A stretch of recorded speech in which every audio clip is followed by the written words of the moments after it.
Hi viewers, I'm Jenji. Today I'm going to tell you the different uses of being. ഈ ചോദ്യം ചോദിച്ചിരിക്കുന്നത് Unnikrishnan KG. അപ്പം നമുക്കറിയാം എല്ലാ ക്രിയകൾക്കും 5 രൂപങ്ങളുണ്ട്. V1, V2, V3, V4, V5. ഇത് നമ്മൾ നേരത്തെ പഠിച്ചതാണ്. അതിൽ ഫോർത്ത് ഫോമിന് ING ഫോം, വെർബിൻ്റെ കൂടെ ഗോയിങ്, റീഡിങ്, ING ഫോമിനെയാണ് നമ്മൾ ഫോർത്ത് ഫോം അല്ലെങ്കിൽ പ്രസന്റ് പാർട്ടിസിപ്പിൾ എന്ന് പറയുന്നത്. അപ്പം ബി എന്ന ക്രിയ, BEB ആയിരിക്കുക എന്ന ബി എന്ന ക്രിയയുടെ 4ാമത്തെ ഫോമാണ് ബി. ഇത് നമ്മൾ വിശദമായി നേരത്തെ പഠിച്ചു കഴിഞ്ഞതാണ്. ഇതിന്റെ പല ഉപയോഗങ്ങളും നേരത്തെ പഠിച്ചതാണ്. ഇന്ന് വിശദമായിട്ട് ബീയിങ് എന്ന ആ ക്രിയയുടെ 4ഓ 5ഓ ഉപയോഗങ്ങളാണ് ഇന്ന് നമ്മൾ പറയാം. So being is used as A noun. ഇതൊരു നാമമായിട്ട് ഉപയോഗിക്കും. Noun. There the meaning is creature, ജീവി എന്നാണ്. അപ്പം നമുക്കറിയാം human being, divine being, social being, living being, strange being, ഇതൊക്കെ ബീയിങ് എന്ന് പറഞ്ഞാൽ ജീവി എന്നാണ്. Man is A social being. മനുഷ്യൻ ഒരു സാമൂഹ്യ ജീവിയാണ്. അപ്പൊ അവിടെ ജീവി എന്നാണ് അവിടുത്തെ അർത്ഥം. അതുപോലെ വി ആർ ഹ്യൂമൻ ബീയിങ്സ്. നമ്മൾ മനുഷ്യ ജീവികളാണ്, പക്ഷെ നമ്മൾ മനുഷ്യരാണ് എന്നാണ് നമ്മൾ സാധാരണ പറയാം. അപ്പൊ മനുഷ്യർ എന്ന അർത്ഥത്തിലും ഹ്യൂമൻ ബീയിങ്സ് ഉപയോഗിക്കാം. ഡിവൈൻ ബീയിങ്സ് എന്നൊരു പ്രയോഗമുണ്ട്. അത് ഡിവൈൻ എന്ന് പറഞ്ഞാൽ ദൈവീകമായാണ്, ഗോഡ്ലി, ദൈവീകമായിട്ടുള്ളതാണ്. അപ്പം ദൈവീകമായ സിദ്ധികളുള്ള, കഴിവുകളുള്ളവരെയാണ്. അപ്പം for example some footballers or cricketers are regarded as divine beings. അപ്പൊ അവരുടെ ഫാൻസ് അവരെപ്പോഴും ദൈവീകമായിട്ടുള്ള ഒരു പരിവേഷത്തോടു കൂടിയാണ് കാണുന്നത്. അതുകൊണ്ടാണ് സച്ചിൻ ഈസ് അവർ ഗോഡ് എന്നുള്ള മുദ്രാവാക്യങ്ങളൊക്കെ ഉണ്ടായത്. അതുപോലെ ലിവിങ് ബീയിങ്സ്, ജീവനുള്ള, അതായത് ജീവികൾ എന്നർത്ഥത്തിലാണ് ലിവിങ് ബീയിങ്സ്. അതുപോലെ സ്ട്രേഞ്ച് ബീയിങ്സ്, വിചിത്ര ജീവികൾ. അപ്പം ഇങ്ങനെ നമ്മൾ ഇറ്റ്സ് എ സ്ട്രേഞ്ച് ബീയിങ് എന്ന് പറഞ്ഞാൽ അതൊരു വിചിത്ര ജീവി എന്നാണ്. അപ്പൊ ഇങ്ങനെ നൗൺ ആയിട്ട് ഈ ബീയിങ് എന്ന പദം ഉപയോഗിക്കും. അതുപോലെ തന്നെ being means essence, entity, existence.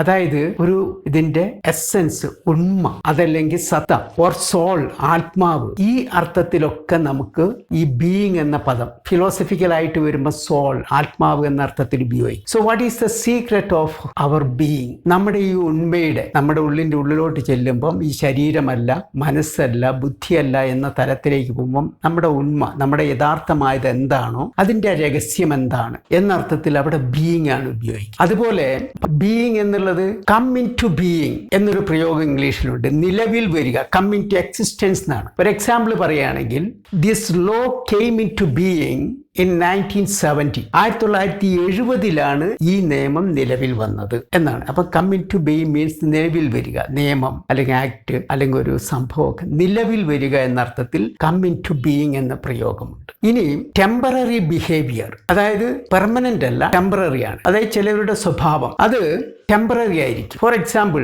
He is rude. He is rude means he is always rude എന്നാണ് അർത്ഥം. ഒരാൾ പരുക്കൻ സ്വഭാവമുള്ളതാണ്, not gentle. He is rude, പരുക്കൻ സ്വഭാവമുള്ള ഒരു വ്യക്തിയാണ് നമ്മൾ ഹി ഈസ് റൂഡ് എന്ന് പറയാം. But he is being rude nowadays. എന്താ അറിയില്ല, ഈ കുറച്ച് കാലമായിട്ട് he is being rude especially to the children. കുട്ടികളോട് വളരെ പരുക്കൻ സ്വഭാവമാണ്. അപ്പം വേറെ ആരോട് ഉള്ള ദേഷ്യമാണ് ഈ കുഞ്ഞുങ്ങളോട് കാണിക്കുന്നത്. അപ്പം ഇയാൾ അങ്ങനെയല്ല, ഹി ഈസ് ഓൾവേസ് ജെന്റിൽ, വളരെ മാന്യമായിട്ട് പെരുമാറുന്ന ആളാണ്. പക്ഷെ എന്താ അറിയില്ല, ഇപ്പം കുറച്ചായിട്ട് വളരെ പരുക്കനായിട്ടാണ്. അപ്പൊ ഇയാളുടെ പെട്ടെന്നുള്ള അത് ടെമ്പററി ബിഹേവിയർ ആണ്, നോട്ട് പെർമനന്റ്. അതിന് ബീയിങ് ഉപയോഗിക്കും. അപ്പൊ അയാൾ ഈയിടെ ആയിട്ട് വളരെ പരുക്കൻ സ്വഭാവമാണ് കാണിക്കുന്നത്. ഇനി നോക്കിയോ, he is helpful means he is always helpful എന്നാണ്. അയാൾ എപ്പോഴും സഹായിയാണ്, ആരെപ്പോ വേണമെങ്കിലും സഹായിക്കുന്ന, അയാളുടെ ഒരു സ്വഭാവത്തിൽ അലിഞ്ഞു ചേർന്ന ഒരു സാധനമാണ്. But he is being helpful these days. ഈ അടുത്തായിട്ട് അയാളുടെ സ്വഭാവത്തിൽ ഒരു മാറ്റം വന്നിരിക്കുന്നു. ഭയങ്കര,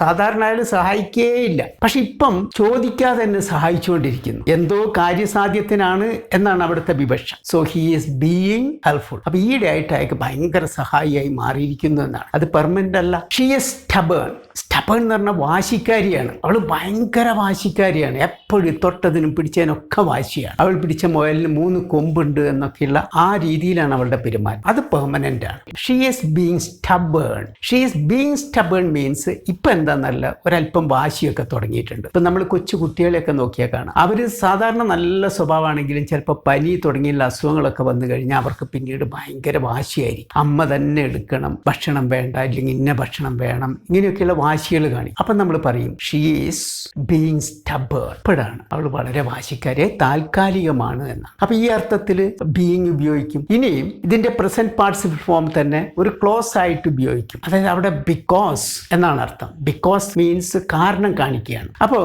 ഒരു ഉദാഹരണം പറഞ്ഞാൽ മനസ്സിലാവും. As I am a police officer I know how to deal with this situation. അതിന്റെ അർത്ഥം എന്താ? ഒരു പോലീസ് ഉദ്യോഗസ്ഥനായതുകൊണ്ട് ഈ സിറ്റുവേഷൻ, ഈ അവസ്ഥ ഇതെങ്ങനെ കൈകാര്യം ചെയ്യണമെന്ന് എനിക്കറിയാം, എനിക്ക് അത്രയും അനുഭവജ്ഞാനമുണ്ടെന്നാണ് അയാൾ പറയുന്നത്. അപ്പൊ ആസ് ഐ ആം എന്നതിന് പകരം നമുക്ക് ബീയിങ് ഉപയോഗിക്കാം. ആയതുകൊണ്ട് എന്നാണ് അവിടുത്തെ അർത്ഥം. ബിക്കോസ് എന്താണ്? Being a police officer I know how to deal with this situation. Being a police officer, ഒരു പോലീസ് ഉദ്യോഗസ്ഥനായതുകൊണ്ട് ആസ് ഐ ആം ഇതൊക്കെ അങ്ങോട്ട് ഒഴിവാക്കാൻ കഴിഞ്ഞു.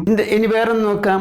As I was late I was suspended. ഞാൻ വൈകി വന്നതുകൊണ്ട് എന്നെ ജോലിയിൽ നിന്ന് താൽക്കാലികമായിട്ട് സസ്പെൻഡ് ചെയ്തിരിക്കുകയാണ്. അത് നമുക്ക് പറയാം ബീയിങ് ലേറ്റ്, വൈകി വന്നതുകൊണ്ട്. Being late I was suspended, വൈകി വന്നതുകൊണ്ട് എന്നെ സസ്പെൻഡ് ചെയ്തിരിക്കുന്നു. ഇനി it being Sunday I slept up to 12 o'clock. It being Sunday, ഇന്ന് ഞായറാഴ്ച ആയതുകൊണ്ട് ബീയിങ് സൺഡേ, അതിന് മുമ്പ് ഒരു ഇറ്റ് ഉണ്ട്, അത് വിട്ടുപോകരുത്. ബീയിങ് സൺഡേ എന്ന് മാത്രം പോരാ. കാരണം ഇറ്റാണ് ഒരു സബ്ജക്റ്റും മറ്റേത് ഐ ആണ്. രണ്ട് സബ്ജക്റ്റ് വരുമ്പോൾ ആദ്യത്തെ സബ്ജക്റ്റും ചേർക്കണം. So it being Sunday I slept up to 12 o'clock. ഇന്ന് ഞായറാഴ്ച ആയതുകൊണ്ട് ഞാൻ 12 മണി വരെ കിടന്നുറങ്ങിയെന്ന്. അതുപോലെ I am afraid of height that's why I don't climb up trees. എനിക്ക് ഈ ഉയരം, പൊക്കമൊക്കെ എനിക്ക് ഭയങ്കര പേടിയാണ്, പൊക്കത്ത് ഉയരങ്ങളിലേക്കൊക്കെ പോകാൻ. അപ്പൊ അത് നമുക്ക് ആ സെന്റൻസിനെ മാറ്റാം. ബീയിങ് എഫ്രൈഡ് ഓഫ് ഹൈറ്റ്, അതെ പൊക്കം, ഉയരം എനിക്ക് ഭയമായതുകൊണ്ട് I don't climb up trees. ഞാൻ മരത്തിൽ കയറാറില്ല. അപ്പൊ ഇവിടെയൊക്കെ ബിക്കോസ്, ആയതുകൊണ്ട് എന്ന അർത്ഥത്തിൽ being a teacher, being a doctor, being very hot ഒക്കെ ആയതുകൊണ്ട് എന്നാണ്. അപ്പൊ ഈ അർത്ഥത്തിൽ നമുക്ക് ഉപയോഗിക്കാം. ആസ് എ ജെറന്റ്, ഒരു ജെറന്റ് ആയിട്ട്. ജെറന്റ് മീൻസ് വെർബൽ നൗൺ എന്നാണ്. വെർബൽ നൗൺ എന്ന് പറഞ്ഞിട്ടുണ്ടെങ്കിൽ വെർബിന്റെ രൂപമാണ്, പക്ഷെ ഒരു നാമത്തിന്റെ സ്വഭാവം കാണിക്കും. അങ്ങനെ ഉപയോഗിക്കാം. ഫോർ എക്സാമ്പിൾ പറയുകയാണെങ്കിൽ being a teacher is easy but being a good teacher is different. Being, ആയിരിക്കുക എന്നാണ് ഇവിടുത്തെ അർത്ഥം. ആയതുകൊണ്ട് എന്നല്ല, ആയിരിക്കുക. Being a teacher is easy. ഒരു അധ്യാപികയാവുക എന്നുള്ളത് എളുപ്പമുള്ള ഒരു കാര്യമാണ്. അതിനുള്ള പരീക്ഷ എഴുതി ജയിച്ചു കഴിഞ്ഞിട്ടുണ്ടെങ്കിൽ ടീച്ചറായി. But being a good teacher, ഒരു നല്ല ടീച്ചർ ആവുക എന്നുള്ളത് ഇറ്റ്സ് ക്വൈറ്റ് ഡിഫറെൻറ്റ്. അത് കുറച്ച് വ്യത്യസ്തമാണ്. അതിന് കുറച്ച് ഹാർഡ് വർക്ക് ഒക്കെ ആവശ്യമുണ്ട് എന്നാണ്. Do you like being A minister? ഒരു മന്ത്രിയാകുവാൻ ആയിരിക്കുന്നതിന് താങ്കൾക്ക് അത് ഇഷ്ടമാണോ എന്നാണ്. ഡു യു ലൈക്ക് ബീയിങ് ആയിരിക്കുക, ആകുക എന്നുള്ളത് താങ്കൾക്ക് താല്പര്യമുള്ള കാര്യമാണോ, ഇഷ്ടമുള്ള കാര്യമാണോ എന്നാണ് അതിന്റെ അർത്ഥം. അപ്പൊ അങ്ങനെ ഒരു ജെറന്റ് എന്ന രീതിയിൽ അത് ഉപയോഗിക്കാം. ഇനി അവസാനമായിട്ട് ആസ് ദ പാസീവ് വോയിസ്, ഇത് നമ്മൾ നേരത്തെ പഠിച്ചിട്ടുണ്ട്. പ്രസന്റ് കണ്ടിന്യൂസ്, പാസ്റ്റ് കണ്ടിന്യൂസ്, ഇതിന്റെയൊക്കെ പാസീവ് ഫോം ഉണ്ടാക്കാൻ വേണ്ടി ബീയിങ് ചേർക്കും. ഒറ്റൊരു എക്സാമ്പിൾ പറഞ്ഞുകൊണ്ട് അത് അവസാനിപ്പിക്കാം. For example somebody is following us. ആരോ നമ്മളെ പിന്തുടരുന്നുണ്ട്. അതായത് നമ്മുടെ പുറകിൽ ആരോ വരും. നമ്മുടെ കാറിൽ പോകുമ്പോൾ അല്ലെങ്കിൽ നടന്നു പോകുമ്പോൾ ആരോ പുറകിൽ നമ്മളെ പിന്തുടർന്ന് വരുന്നുണ്ട് എന്നാണ് സംബഡി ഈസ് ഫോളോയിങ് അസ് എന്നതിന്റെ അർത്ഥം. ഇത് നമുക്ക് പാസീവ് വോയിസിൽ പറയാം. We are being followed. We are, അതെങ്ങനെയൊക്കെയാണെന്നുള്ളത് നമ്മൾ പാസീവ് വോയിസ് പഠിച്ച സമയത്ത് വ്യക്തമായിട്ടുണ്ട് ആ ചാപ്റ്ററിൽ. So we are being followed, ആരോ നമ്മളെ പിന്തുടരുന്നുണ്ട് എന്നാണ്. So I think we are being followed, എനിക്ക് തോന്നുന്നു ആരോ നമ്മളെ പിന്തുടരുന്നുണ്ടെന്ന് എനിക്ക് തോന്നുന്നു. അപ്പൊ ഈ അർത്ഥത്തിലൊക്കെ നമുക്ക് ബീയിങ് ഉപയോഗിക്കാം. Noun, gerund, temporary behavior, passive voice and participle phrase, present participle phrase. ഈ അർത്ഥത്തിലൊക്കെ നമുക്ക് ഇത് ഉപയോഗിക്കാൻ പറ്റും.